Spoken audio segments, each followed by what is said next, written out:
गुस्से में इंसान कई बार अपने मन की बात बोल जाता है। क्या कुछ ऐसा ही हुआ है? नेतन्याहू और डोनाल्ड ट्रंप आमने सामने बैठे और डोनाल्ड ट्रंप के मुंह से जो बातें निकली है क्या भारत के प्रति दर्द को दिखलाता है। जानेंगे डोनाल्ड ट्रंप ने गुस्से में क्या कहा है और भारत से क्या चाहते हैं डोनाल्ड ट्रंप। वहीं दूसरी तरफ इजराइल क्या डोनाल्ड ट्रंप को बहुत अच्छे से समझ गया है। इजराइल ने एक बड़ा ऐलान भी किया है और इन सब के बीच में सबसे बड़ी चीज, स्क्रीन पर आप एक वीडियो देख रहे हैं, एक बहुत बड़ी भीड़। आखिरकार ये भीड़ कहाँ पर है? ये भीड़ उस जगह पे है जहाँ पर युद्ध हो सकता है। जानेंगे भारत के पड़ोस में युद्ध का बिगुल किस तरीके से बजने को तैयार है। जियोपॉलिटिक्स में बहुत कुछ चल रहा है। हमेशा की तरह वर्ल्ड मिरर के इस एपिसोड में जानने को मिलेगा बहुत कुछ। आइए जानते हैं इन खबरों को विस्तार से। वैसे तो अंदाजा लगाया गया था कि नवंबर या दिसंबर इसके बीच में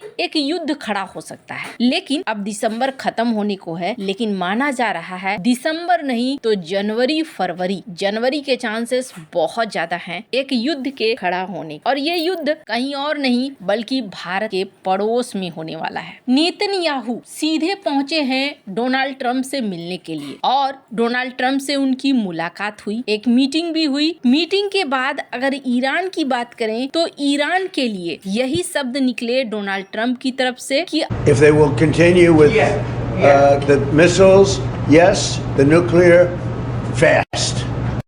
Okay, one will be yes, absolutely. The other will do it immediately. अगर इजराइल हमला करता है तो फिर हम इजराइल के साथ हैं। ईरान के परमाणु कार्यक्रमों को समाप्त करने के लिए हम इजराइल का साथ देंगे। इन्होंने हमास को लेकर भी इस बात को साफ किया। Horrible for them. Horrible.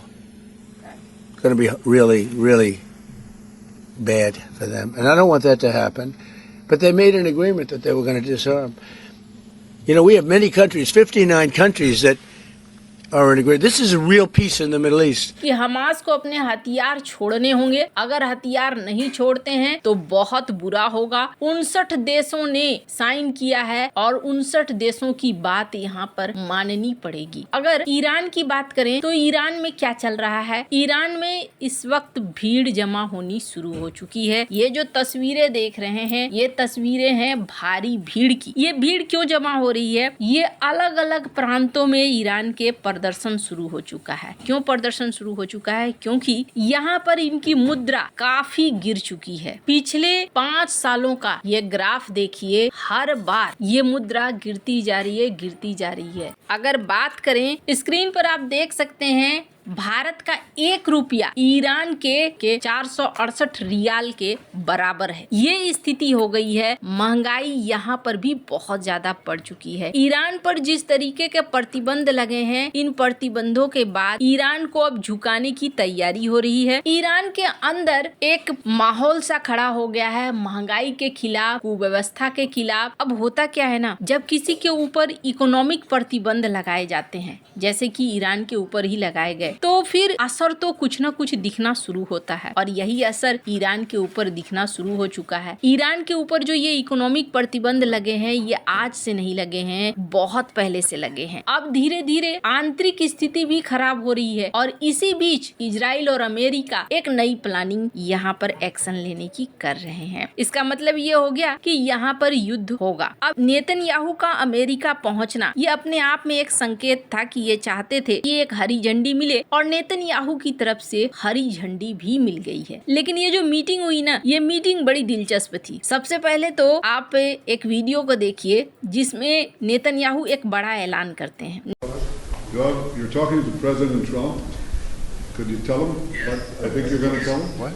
Go ahead. Yes, dear President Donald Trump, it's my great and distinct honor to inform you that the Israeli Prize Committee, following Prime Minister Benjamin Netanyahu's recommendation, has reached a historic decision to award you the Israel Prize in the category Special Contribution to the Jewish People. This marks the first time since the establishment of the State of Israel that the Israel Prize is awarded to a non-Israeli citizen.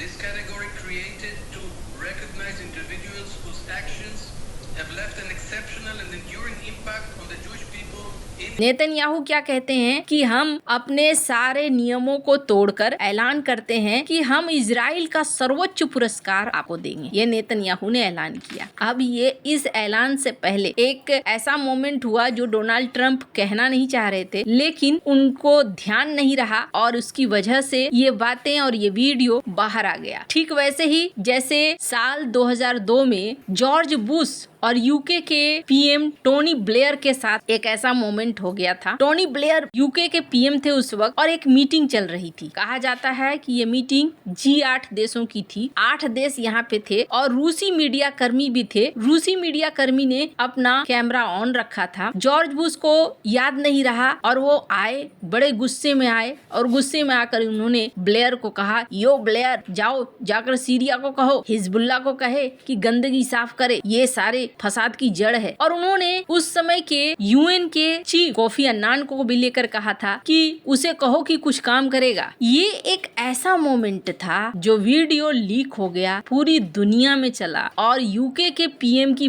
बड़ी बेइज्जती हुई। संसद में भी अगर वो कुछ जवाब देने उठते थे तो उन्हें कहा जाता था यो ब्लेयर। वैसे क्या इसका मतलब है? यो ब्लेयर का मतलब वैसे तो आजकल सामान्य हो गया है, लेकिन दरअसल ये काफी दोस्ताना, अरे ओए ऐसे जैसे शब्द हैं। अब इसका मतलब हो गया एक जूनियर की तरह ट्रीट करना। बहुत लोग ये कहने लगे कि जो सम्मान मिलना चाहिए था टोनी ब्लेयर को, वो एक राष्ट्र अध्यक्ष थे, उस तरीके से जॉर्ज डब्ल्यू बुश ने बात नहीं की। खैर, वो एक मोमेंट था जब गुस्से में जॉर्ज डब्ल्यू बुश ने ये सारी बातें कह दी और मीडिया में बड़ा बवाल भी मचा। लेकिन एक मोमेंट आ गया डोनाल्ड ट्रंप के साथ भी, जब वो इजराइल के पीएम के सामने बैठे हुए थे। अब इन्होंने क्या कहा, मैं चाहती हूँ इस वीडियो को थोड़ा सुने। But to both of them, I said we're going to cut you off, no more trade.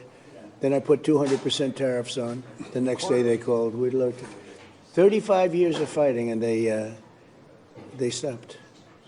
Do I get credit for it? No. They gave me. No, I did 8 of them. India. How about India and Pakistan? And then so I did 8 of them, and then I'll tell you the rest of it. How are you doing? Okay. You're going to all be outside the beautiful sun. Good. Enjoy your lunch. It's a very good group. We made a lot of progress already. We had about a 5-minute meeting, and we've already settled about 3 of the difficulties. So, thank you very much for being here. Thank you, Press. Thank you, Press. Thank you, Press. Thank you, Press. Thank you. Thank you very much, everybody.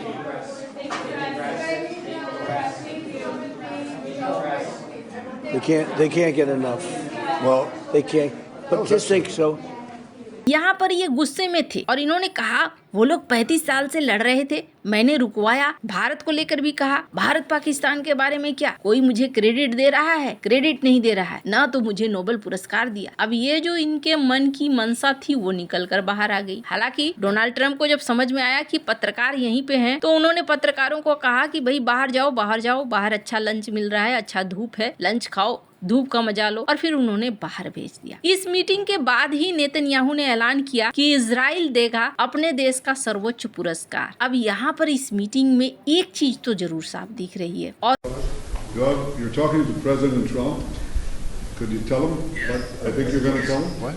Go ahead. Yes, dear President Donald Trump, it's my great and distinct honor to inform you that the Israeli Prize Committee, following Prime Minister Benjamin Netanyahu's recommendation, has reached a historic decision to award you the Israel Prize. और वो ये कि इन्हें भारत पाकिस्तान युद्ध का credit चाहिए और इन्हें नोबेल पुरस्कार चाहिए। क्योंकि अगर आप देखें तो बाकी जितने ये युद्ध के नाम गिनवा रहे हैं, सबने भर भर कर इनकी तारीफ भी की है, इन्हें नोबेल पुरस्कार के लिए नामित भी किया है। एक भारत ही है जो अब तक विरोध में खड़ा रहा है कि नहीं, ये हमारा द्विपक्षीय मामला था और हमने खुद से हल किया है। नेतन्याहू के ऐलान का फल भी उन्हें मिल रहा है। जैसे कि आप देखेंगे, ट्रंप ने कहा इजराइल अगर है बचा हुआ तो इसके पीछे बड़ा कारण है नेतन्याहू बहुत ही राष्ट्रवादी हैं। साथ ही साथ इन्होंने ये भी कहा कि जल्दी ही जो पुराने मामले हैं अटके हुए नेतन्याहू के खिलाफ, उनको हटाए जाएंगे और उनके राष्ट्रपति हटाने के लिए तैयार है। अब ये क्या होता है मामला, ये आगे देखने वाली बात होगी। लेकिन ईरान एक बड़े संकट में फंसने वाला है ऐसा लगता है। आपको क्या लगता है इन सब मामले में, आपकी क्या राय है? कमेंट कर जरूर बताएं। जल्द मिलते हैं अगले वीडियो में नई खबर के साथ।